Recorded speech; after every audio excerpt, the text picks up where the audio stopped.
tulina abagenyi olunaku olwaleero benjagadde basooke bawulire ku njiri ate oluvannyuma tukwate essaala yaffe nabo nga tubaaniriza.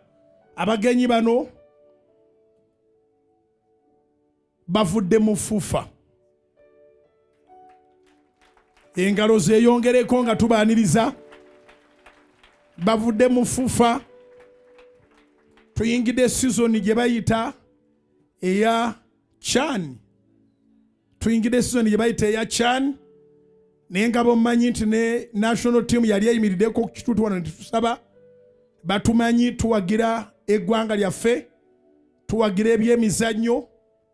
N'olwekyo simanyi bulungi mukulu Magogo president wa FUFA byabatumye, naye nze bwe ntuuse ne banga nti FUFA eweerezaayo abagenyi. Konze FUFA bwe buweereza abagenyi wano bali waka. Katubaanirize mu linnya erya Yesu. Tusanyusa okubalaba tudde wano abagenyi baffe abavudde mu FUFA. Wano nno we mulaba wabyafaayo nti tuli bannabyamizannyo, twagalira ddala emizannyo. Naye n'omu ku basajja abayamba bendera yaffe okweyongera waggulu ng'akwata omupiira ekyavaamu ne bamuyitira ddala Masanda nti bagukwata taguta, kati mukadde wa kanisa mu house of prayer. Jangu abantu bakulabeka banoozo babeera eri mu kibiina abaakajja nga tebamanyi nti Masanda mulokole era asabira wano.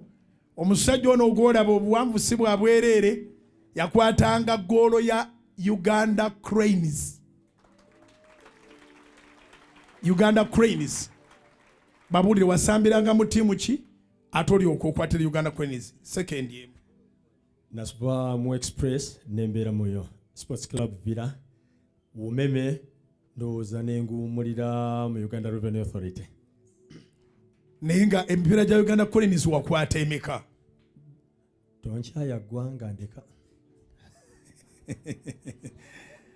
So omusajja ono ali hambo naye nga y'omu ku baawanirira bendera yaffe era nga bamuwa nickname newankubadde nga yensubuga bamuyitanga Masanda. Bwagukwata abagukutte tawandagala. So ddayo weetuulire.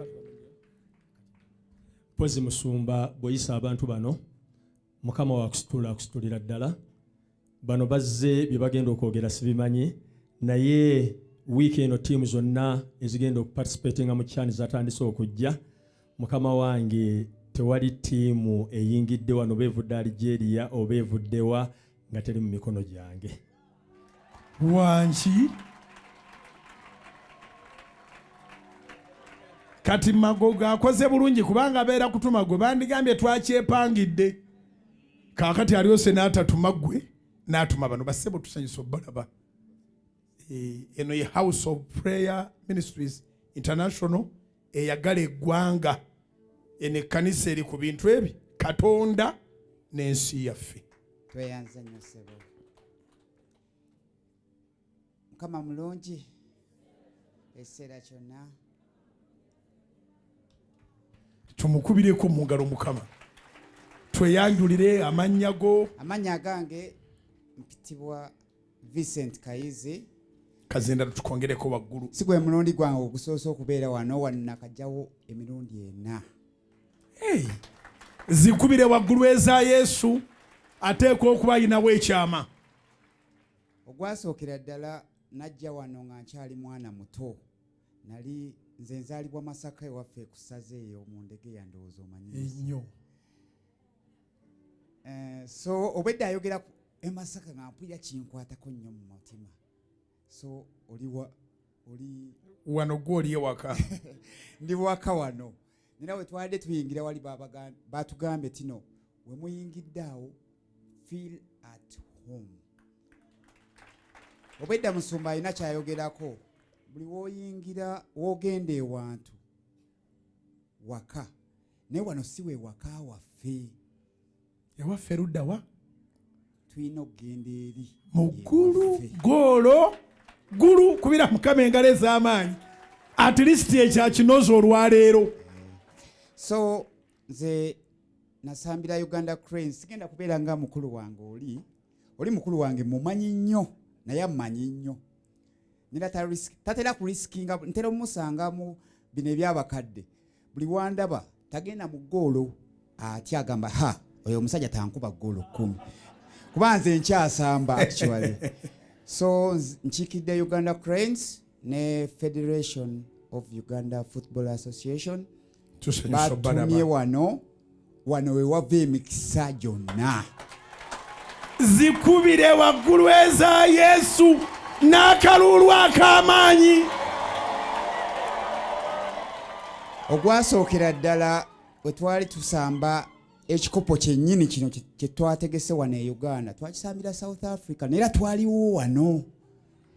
Nali nkyali mwana muto nga nina emyaka 18 kati nina emyaka 4 emeka naye neera nkomyewo mu kitundu kyeki neera omupiira ogusooka gugenda kubeera gwanca tugenda kusamba ne Algeria fe abagenda okubeerawo nga balinga babosi n'omukulu ssebo tikiti yo gyeri banne munsanyukireko mwe mujja kusasula naye nze Yesu yansasulidde. So omukulu yatumye nze neyanzize tikiti yange obubaka obunene onabeera kochi wange nze nkiikidde Uganda Cranes kyasamba akatonotono naye nga ndi mukadde nabivaako biri kyovula bali abaana bagenda okusamba enkya tubadde tulina okujja nabo wano naye tebasobodde kukola ki bakyali mu camp. Bali camped tuli mu mbeera nnungi. Amiina. Ekituleese wano okututeekako mukono ensi esoomoozebwa ebintu bingi. Mukama waffe ekituleese wano tuteekako mukono obwo obusente obuvudde sente nnyingi nnyo $millions mu wiiki.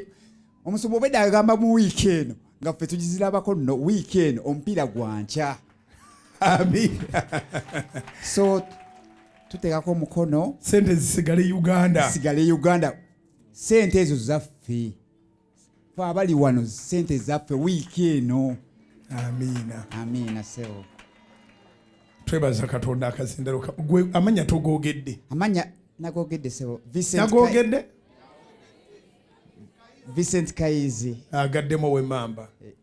Ndi mulangira actually naye nga nva Masaka kye kikulu. Kye kisinga ekyo. Buddu naki? Nalo. Akazindalo kankayiseeko. Pozi nyakusooka okwebaza Pastor Bujingo olw'okusobola otwaniriza wano mu church eno ennungi muli abantu abalungi abasinza Mukama Katonda era abatya Mukama Katonda. Mwebale twaniriza naye ng'ebigambo ebisinga ku lwange abyogedde Kaizi Vincent nze nja kwebaza bwebaza olw'okusobola otwaniriza wano mu mbeera ennungi. Mpitibwa omwami Kizito Dennis ndi coach owa Prosper Academy nga nkoachinga ne U17 oba mwajuwiddeko yagenze mu World Cup ekkata egenda okubeera omwaka guno ogwa November. Engalo coach akoze omulimo. Era nsuubira pastor tukusuubiza tujja kujja wano tunagenda kata. Muntwale kata omukisa. Muntwale kata.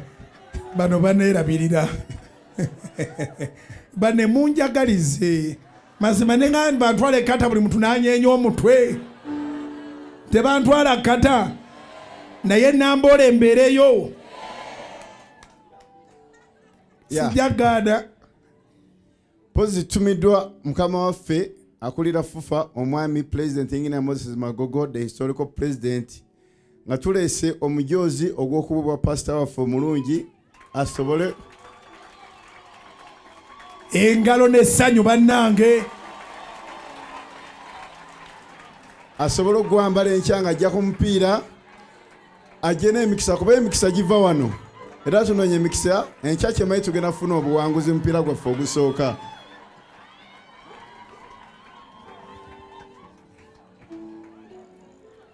Yeah. Guys, take a wali wansi. Soko teke buno wansi. Pastor, but soko tukube ekifaananyi pastor. soka ekifaananyi nga tonayambala ya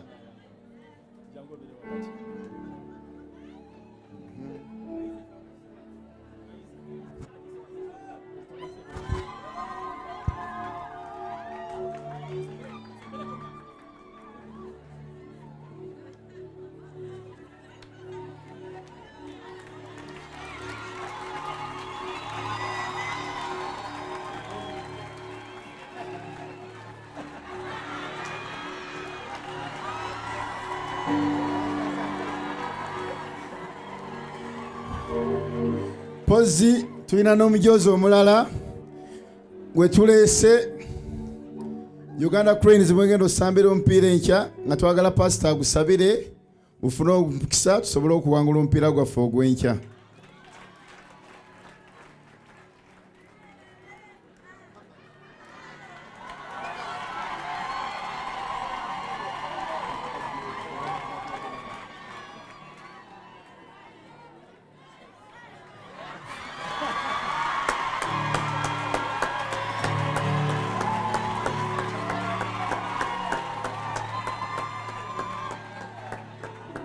Pastor tujja kusaba naguno tusobola okufuna ku kifaananyi. Omuntu omulungi aba mulungi.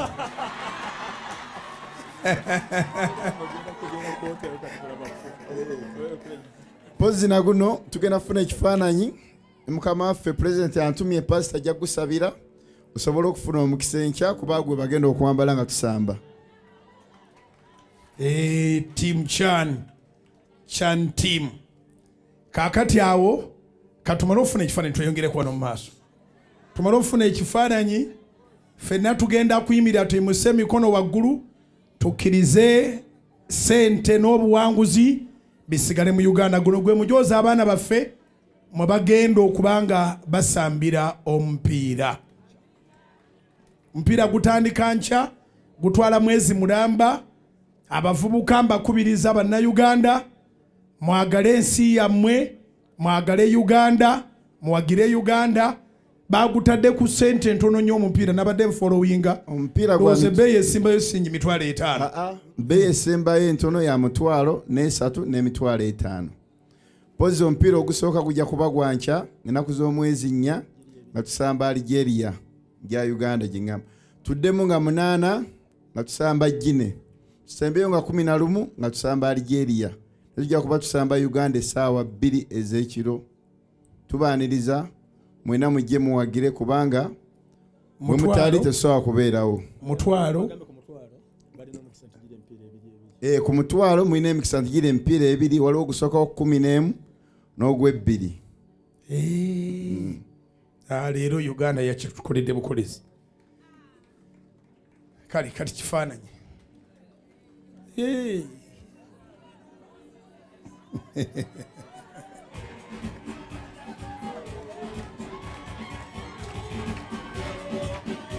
Kongereko waggulu mwana wange.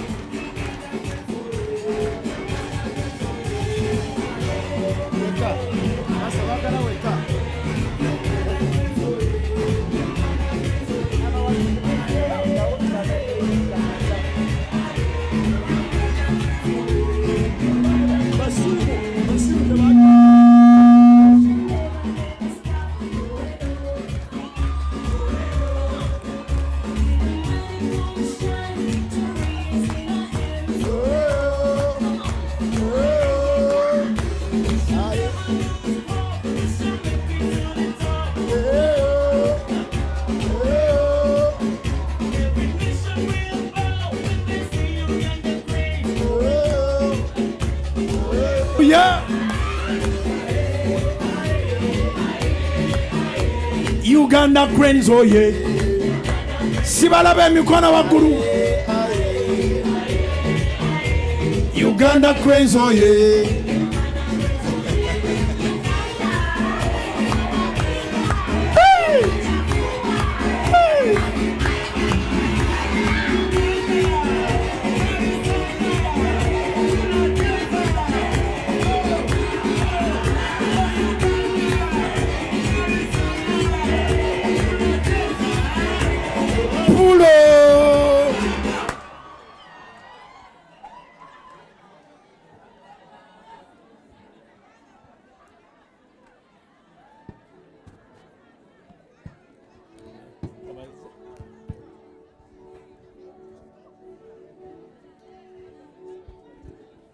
bampe ekipa y'amafuta.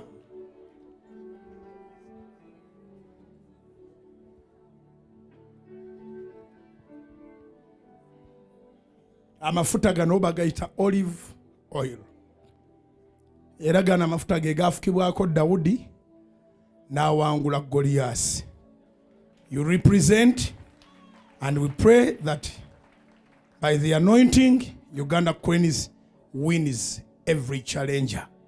Amafuta gano tugabadde eri Katonda wa Ibrahim ne Isaaka ne Yakobo, era tulangirira ekisa kya Katonda, omujoozi gwaffe tugwa anointinga, nga tulangirira nti Katonda waffe omujoozi gwaffe guno gubeere nga gujjudde amafuta, abaana ba strikers bateebe eggolo, ba defender ba defendinge mu linnya lya Mukama waffe Yesu. Kipa akwate n'obuwuka mu Kristo Yesu Omunazaalesi. Tusabire wano e Kanani esaala bwe ziddibwamu mu linnya lya Kitaffe n'Omwana n'Omutukuvu. Katonda akuwa obuwanguzi ne ttiimu yonna mu linnya lya Kitaffe n'Omwana n'Omutukuvu. Katonda akuwa obuwanguzi ne ttiimu yonna mu linnya lya Kitaffe n'Omwana n'Omutukuvu. Katonda akuwa obuwanguzi ne ttiimu yonna. Mugole emikono gyammwe, tusaba abakadde b'ekkanisa mujje. Bakadde b'ekkanisa n'abasumba mwetole mabegaawo. Ndoza tuseetukeko tudde wano. Seetukeko. Mudde mabega abakadde, tusabire bano, tubasabidde ku lwa ttiimu eri mu kampu mu linnya erya Mukama waffe Yesu. Mugole emikono gyammwe. Katonda wa Ibrahim ne Isaaka ne Yakobo, eggwanga lyaffe Uganda liwa omukisa mu kyani, liwa obuwanguzi. Abazanyi bonna bavudde mu mawanga be-experiencinga emirembe mu Uganda, be-experiencinga essanyu mu Uganda, naye okuwangula kubeere kwa Uganda mu linnya lya Mukama waffe Yesu. Tulangirira tonamenti etandika paka lw'enaggwa nga Uganda buli kaseera esanyuka busanyusi. Tulangidde Mukama obuwanguzi ku ttiimu yaffe, abaana bonna babeere fit, abaana bonna babeere healthy, abaana bonna babeere ne moral nga tuwali akola nsobi. Era Mukama, abaana abo nga bali ku mitimbagano gy'ensi yonna, nga bali ku lutimbe ng'ensi balaba, tufunemu ba professionals abagenda okugusambira ensimbi mu mawanga agali mu ttiimu ze tuwagira buli lunaku nga temuli munna Uganda. Tulangirira nti kuno ku mulundi guno ttiimu z'Ebungereza n'ez'Ebulaya zibeeko be zisiima nga baana ba Uganda bagende basambe naffe tubalabengako ku TV, ne sente ziyingire mu mikono gyabwe ne mu famire zaabwe ne mu ggwanga lyaffe. Ku lwa Katonda n'ensi yange tusabye mu Kristo Yesu Mukama waffe. Amiina. Mukama leeta obuwanguzi. Mulindeko nze mbasitula. Ako k'osituka Uganda Cranes esitukatedde mabega. Uganda Cranes esitukatedde mabega. Uganda Cranes esitukatedde mabega. Omujoozi mugutwale buli mwana ayambalemu. Tugujuziza amafuta. Buli agenda okusamba ayambalemu mu linnya erya Yesu. Mukama abawe omukisa. Etiketi yange mugireseewa eri automatiki. Kuliko abalala, ndeterako abalala oba yange bw'omu ab'omu nnyumba. Amiina. Nsanyuse. Tukubire Mukama engalo ez'amaanyi.